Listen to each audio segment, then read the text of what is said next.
We are blessed to have some of our elected officials with us here today, and I'd like to recognize them at that time. And if each of you would please stand when I recognize you. Commissioner Andy Anderson.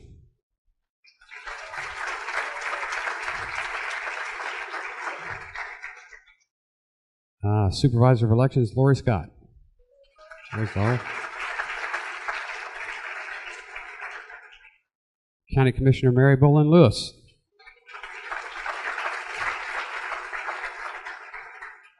And my predecessor and good friend, Congressman Dave Weldon.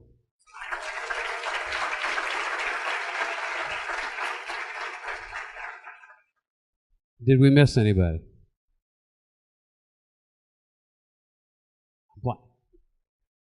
Greg, sorry. Greg Jones from City of Melbourne, far right. Thank you for coming, Greg. Thank you.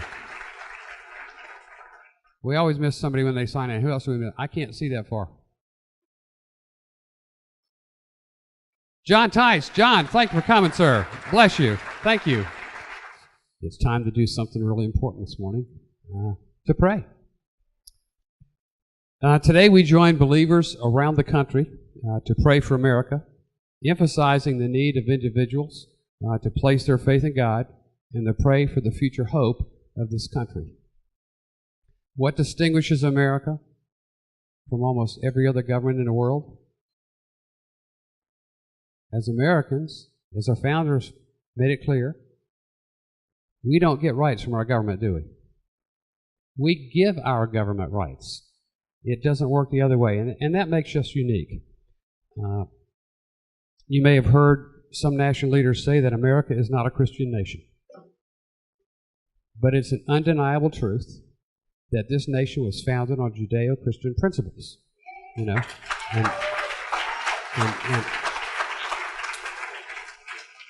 And the founders have said many times, it is not designed to work, and it will not succeed otherwise.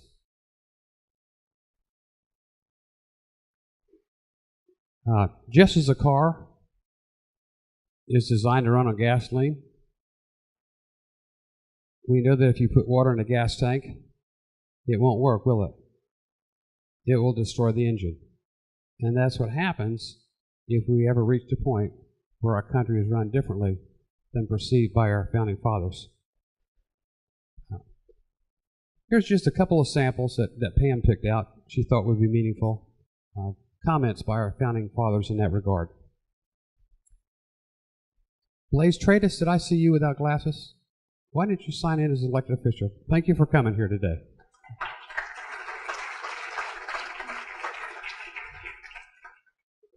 George Washington in 1783, letter to the governors of the states. I now make it my earnest prayer that God would have you and the state over which you preside in his holy protection.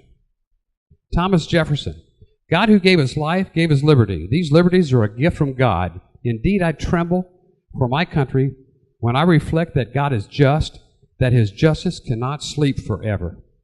The doctrines of Jesus are simple and tend to all the happiness of man. James Madison, religion is the basis and foundation of government. We have been encouraged to feel in the guardianship and the guidance of that almighty being whose power regulates the destiny of nations. Benjamin Franklin, who everybody says is a theist, here is my creed. I believe in God, the creator of the universe, that he governs it by his providence, and that he ought be worshipped. President Garfield, if the next centennial does not find us a great nation, it will be because those who represent the enterprise, the culture, and the morality of this nation did not aid in controlling the political forces. And finally, Abraham Lincoln, from his campaign speeches to the Gettysburg Address, he referenced God so many times. I mean, you can't count them. And as an aside, I got to tell you, when the curator at the Library of Congress told me to my face that Abraham Lincoln was an atheist, I almost dropped dead. So we need to remember these words. And we need to remember what the founders really had in mind, as so many people attempt to rewrite history and redirect the direction of our great nation. John Jay, he really went all the way. Listen to what John Jay. Now, this is the first Chief Justice of the United States Supreme Court. Providence has given to our people the choice of their rulers, and it is the duty, as well as the privilege, and the interest of our Christian nation to select and prefer Christians for their rulers. Now that's a Chief Justice. That's a Chief Justice of the Supreme Court. Kind of like today, right?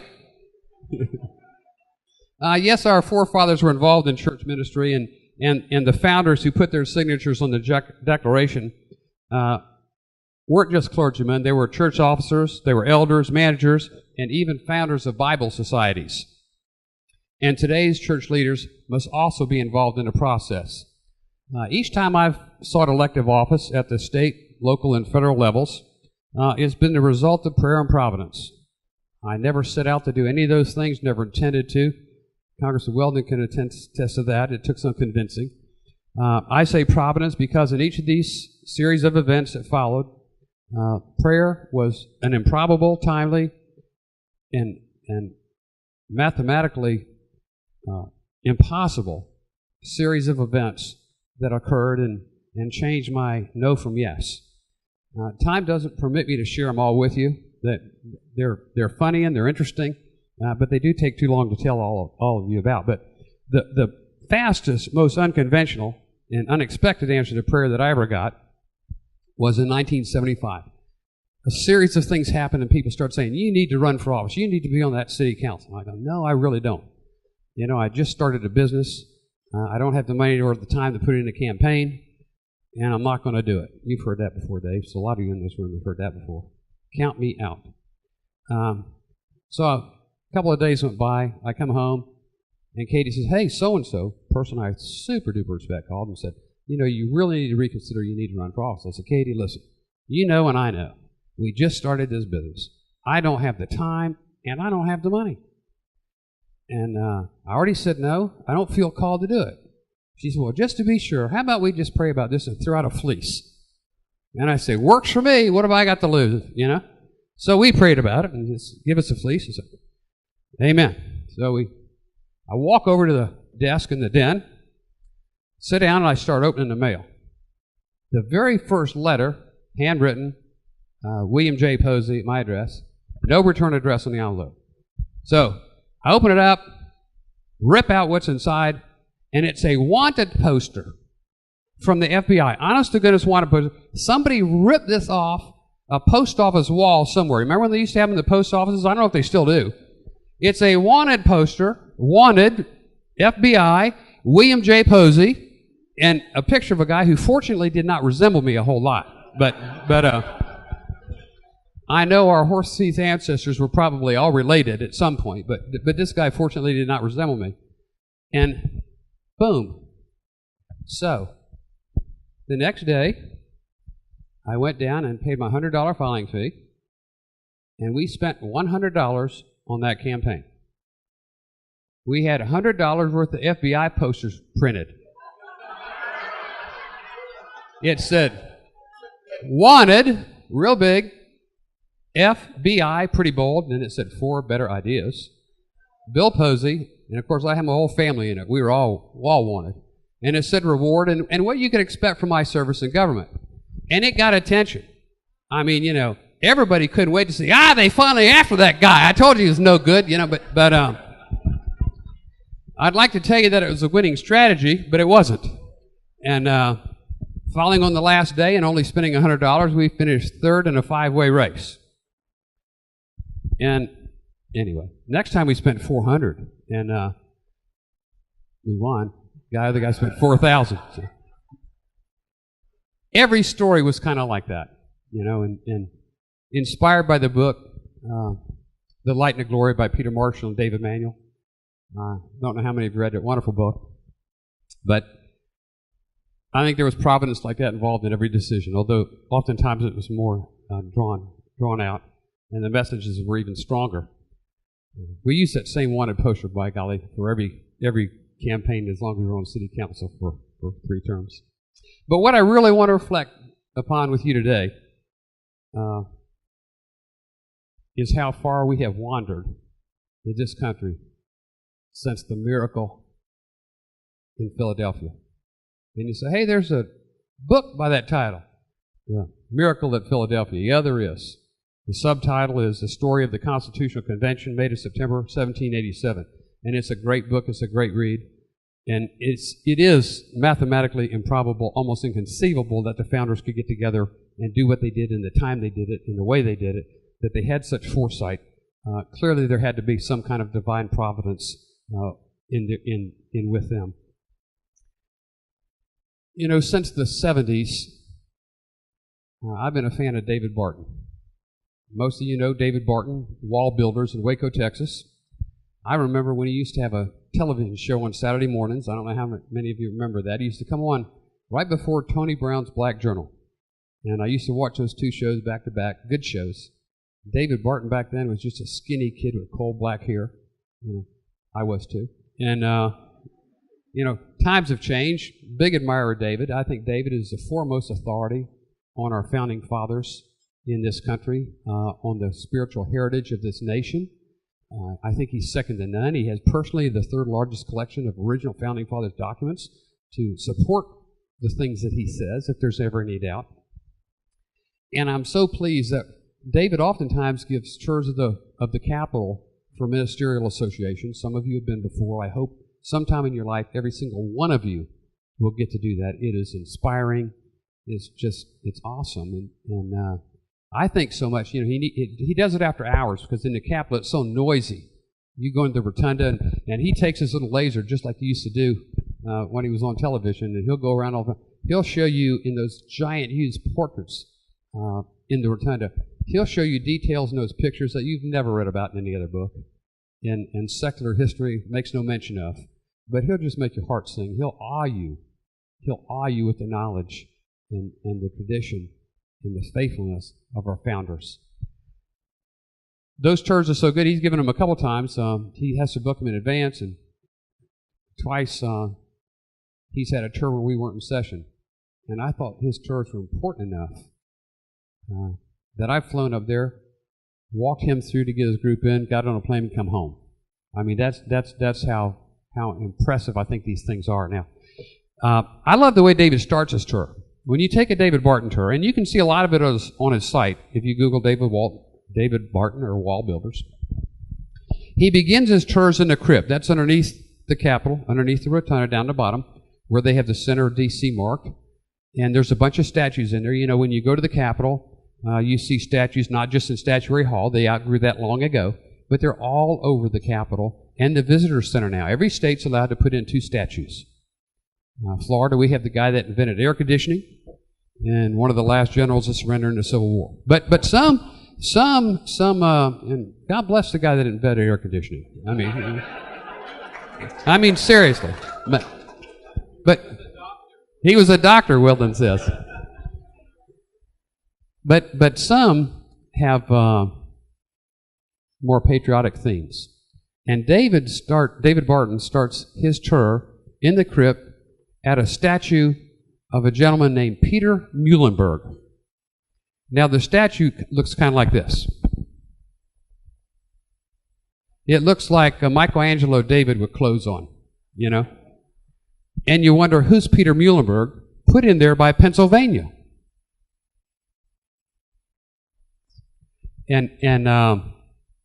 But Peter Muhlenberg, before the Revolutionary War, preached in Virginia. And he was preaching a sermon on Ecclesiastes. It was time for love, a time for hate, a time for peace, a time for war. And he said, and now's the time for war unless you want to live under this tyrant forever. Whereupon he removed his clerical robe with his Revolutionary soldiers, officers, epaulets on, etc. And over 300 men followed him out of the church to fight the revolution.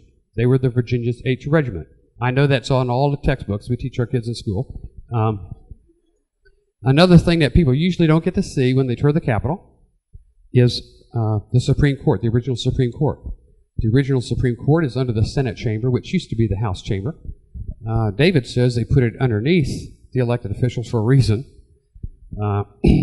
But he talks about the people that sat there at the time and describes each of them and talks about some of the cases that came before the Supreme Court. And my favorite one is the case of Vidal versus Girard Estate. And the richest man in colonial America, his name was Stephen Girard. If you Google richest men in American history, you'll get the images of 20 people the New York Times adjusted for inflation. And Stephen Girard's number 5, Bill Gates is number 6. This guy was pretty wealthy in colonial times. When he left a large portion of his estate to the United States government to build a school for poor children in Pennsylvania. There was no public education then. Of course, you can imagine what his heirs thought, or supposed heirs. They contested the will. They got nowhere in court. They said it's signed, sealed, delivered, it's okay. They finally got Daniel Webster to come out of retirement and take the case. He got it to the Supreme Court. He pled their case. He pled their case for 3 days, during which time one of the justices literally died. At the end of the day, the Supreme Court ruled that we cannot set aside this will. It's signed, sealed, and delivered. And you can Google this online, it's inconceivable to us that this could meet the requirement that he had for this school, that no religion be taught. The Supreme said that, in their opinion, it was inconceivable for them that the U.S. government would ever support a school where the Bible was not welcome. So we've had some changes in history, haven't we? Going to have to wrap this up, and I want to ask that we be sure and pray not only for our Congress, obviously, but also the members we have in Tallahassee and their staffs. And let's also pray for our county commissioners and our city officials and their staffs. And special prayers for our pastors. We have some bold pastors who are not afraid to speak the truth and righteous, and we have some that are still pretty timid, that are still worried about political correctness. And we need to pray that they'll have strength to stand for something. My time's expired. Wish I had some more to share with you. Thank each and every one of you for participating today. God bless you, and God bless America.